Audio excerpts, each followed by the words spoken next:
Absolute Joker has been an enigma since Absolute Batman started, and here in issue number 15, we're about to learn what this guy really is. We've gotten little pieces, like we know he understands that this universe is somehow built on darkness, built by Darkseid. We know somehow he consumes fetuses, and that this dude is just pure evil. We also know he does not laugh, despite being the Joker. But even after learning these tiny pieces of his character, we really don't know who Absolute Joker really is. So, it's time to find out. And the issue begins with Alfred explaining to Bruce what Joker really is, as he says, "It's time, kid, I've put it off as long as I could, but I need to tell you about him." And Bruce is finally ready, as he says, "So who is he?" But that's the thing, Alfred has been chasing this man for 3 years, and he still doesn't really know what's real and what's fake. Some things about the Joker's life just doesn't make any sense. For example, the Joker spends billions on hundreds of little islands that he owns, and he travels there alone, but no one knows why. There's a theory that he likes to go there to hunt, as we see the Joker on one of these islands, with a bunch of guns and knives. And Alfred lets Bruce know this guy is a mystery, the man in white who doesn't laugh, on and on. As Bruce tells him if that's the case, then don't tell me what's true, tell me what you believe. As Alfred starts from the beginning. It starts here with one of the first films ever recorded, maybe the actual first.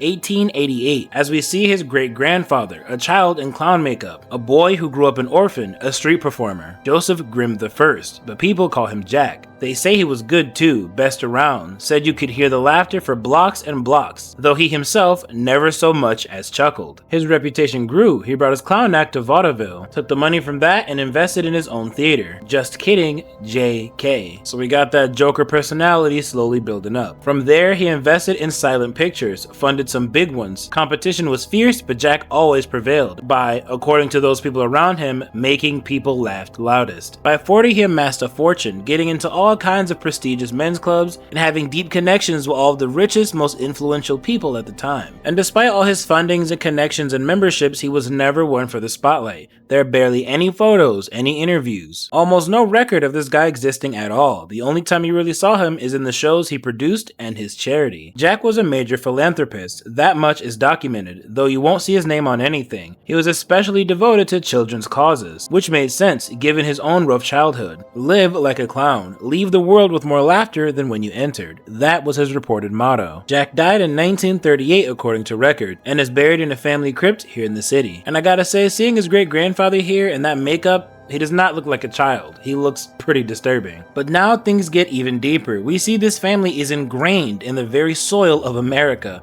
As Alfred continues, Jack's legacy lived on in his son, Jack Jr., who had taken over the family business in the 1920s and expanded it. Like his father, Jack II invested in entertainment that would bring laughter to the world, eventually becoming one of the early financiers of television. He created a bunch of subsidiaries of JK, all named after famous clowns and jesters, and like his father, he stayed committed to philanthropic pursuits, especially those for children. He opened homes for orphans across the country. By the 1960s, Junior's son, Jack Grimm III, was the central figure of JK, starting one of the first cable network companies devoted primarily to comedies. Jack III was a major funder of public broadcasting. As we move on to Jack IV, he was born sometime in the late 1970s and took the company into gaming systems. He also expanded JK's philanthropy to global causes, which finally brings us to our Jack, Jack Grimm V.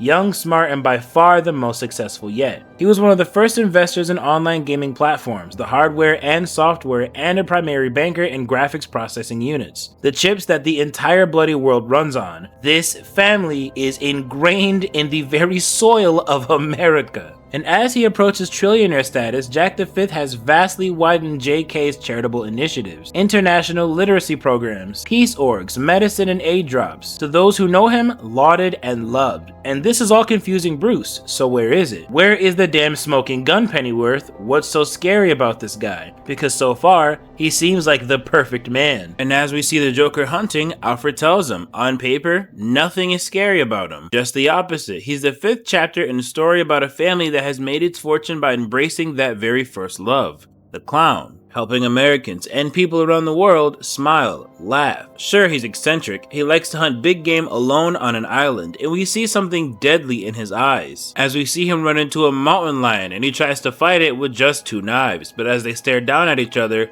Joker's eyes are red, and with this murderous look, we see him overpower the mountain lion and stab it repeatedly. Now Bruce is sick of listening to this. He doesn't want to hear the story, he wants to hear what Alfred believes. So as Joker stands over this mountain lion, we see someone is trying to speak to him. And now we're going to go back to the beginning, and essentially every story we just heard about him is now going to have a darker twist. Starting with the story about the child orphan who was a street performer. It's not just that he was funny and he was one of the best around, it's now that he was leaking nitrous oxide into the alleyway. This is where he did his act. This is why people heard the laughter from blocks and blocks away. Not only did this make them laugh, but it made them suggestible, making it pretty easy to convince them to give him all of their money. Definitely not as innocent as it was portrayed earlier. And it's the same thing with the story for Jack Sr. It was no different when he funded his own rivals in vaudeville and in filming, playing one side against the other. That's what Alfred's research has shown him about this family. They always play both sides. For a century and a half, these men have invested in one endeavor and its counter. The same way they fund right-leaning news networks and left ones. They fund the aid and the warlords who steal it. Peace and war, the crimes and the prison. Arc M. This is the twisted version of the story he told us at first. Sure, they do a lot of good, but they do just as much evil. They might be the most powerful crime family in history, playing everyone against each other, profiting off the chaos they sow. Loyal to no country, no principle, nothing but power. And this really confuses Bruce. How much is enough? But Alfred remembers Jack's famous motto, live life like a clown. A clown plays the fool while making a fool of everyone else. He is a mastermind, the schemer. All the gold in the world isn't enough. Nothing's enough as we get back to our Jack. Because back when he slaughtered that mountain lion, someone was trying to speak to him and he's trying to figure out who that was. As Alfred lets Bruce know, this is the report he sent back to his superiors at MI6. But it gets even deeper. See, we learn the darker side of this family, the extra information he kinda left out. But now, what Bruce wants to know is what Alfred believes, past everything he looked up, past whatever he reported to MI6, what does he think the Joker is? And we see the man who's been asking for Joker's help this entire time, somehow, after being stranded on this island for 30 years, recognizes the Joker. And we see that murderous look again, that big ass grin and those red eyes. The only thing the Joker says to this man is run, as the dude begins to run for his life. And now, one more time we go back to that alleyway with the child, because Alfred dug a bit deeper,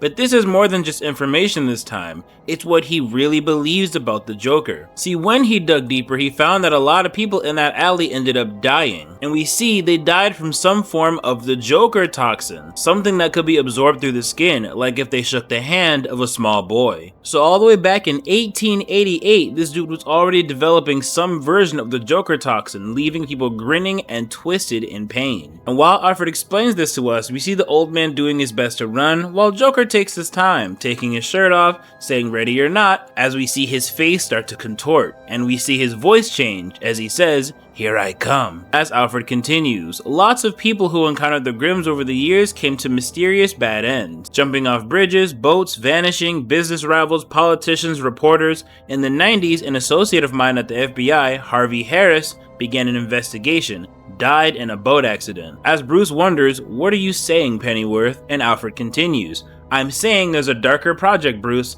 I have records of Grimm investments in some of the deadliest inventions of the last 100 years. There are records of them laughing, Bruce, the Grimm men at tests, only then. So once these men see a level of destruction completely unheard of, this seems to be the only thing that gets them to laugh." As we see Joker shoot a crossbow into the old man's leg. And Bruce is getting agitated. What are you getting at? Say it. But Alfred is really trying to build up what this is. What if those islands are where he puts them? All those people that keep mysteriously disappearing. His enemies. What if he just leaves them there for years until he feels like, God, I sound mad. But Bruce wants him to keep going. I believe he uses the children, Bruce. At first he used the ones in the orphanage, and now he uses something else. And we saw this in a previous issue of Absolute Batman, fetuses wrapped around this dude's body. And we see that again here. He has found some way, I don't know, using their cells, using the research done at his arcs, some terrible elixir. As Alfred continues, "The clown, Bruce, what is a clown? Its whole act is a cruel mockery of us, of humanity. As bumbling, stupid, the clown hates us. You find stories in myth,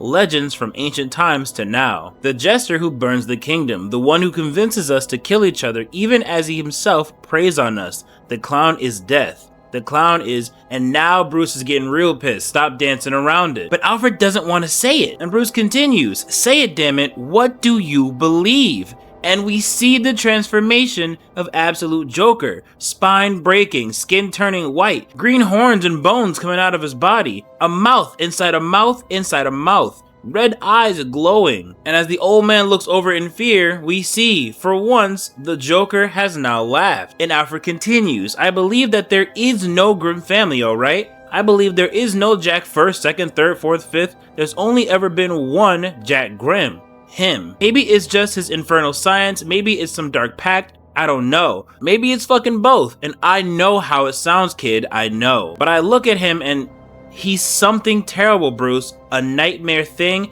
that stalks the earth. Not a man who never laughs at anything, but a beast that's always laughing at us. The one whose laughter we only hear when it's too late. So who is he? He's the Joker, as we see the full form of Absolute Joker when he devours the old man. And to make things worse, as if they could possibly get any worse, this isn't just some random old man. This is that FBI associate Alfred brought up, the one who mysteriously died in a boating accident. Clearly, Joker and his people kidnapped this man, left him on the island for 3 decades, until Joker just decided to come on here, transform into a demon, and eat him. And this is enough for Bruce. Now things have gotten a bit crazy. And Alfred didn't want to go there. He really didn't want to say all this, but this is what he believes about Absolute Joker. As Bruce leaves to go check on Waylon, and Alfred completely understands this reaction. As he tells himself he didn't sign up for this. Sure, he wanted to fight, to punch back, to scream, but this. In just the last year, the world has cracked itself open and revealed its true face to him. All its monsters. Monsters everywhere he looks. The other night, I found him watching a story about a woman in Gateway City who claims to be magic, some kind of god warrior from hell.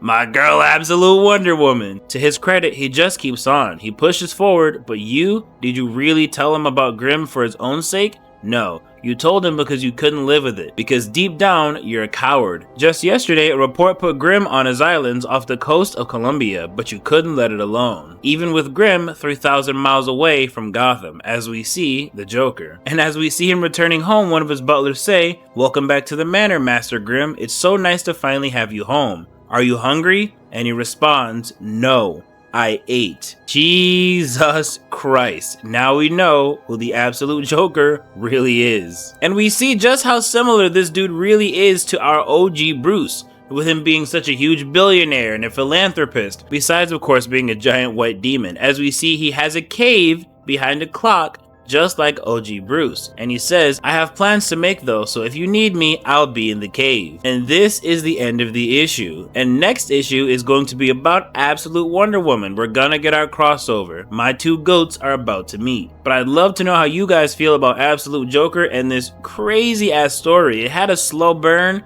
but it definitely got there in the end. This was amazing, and I'll catch you guys on the next one.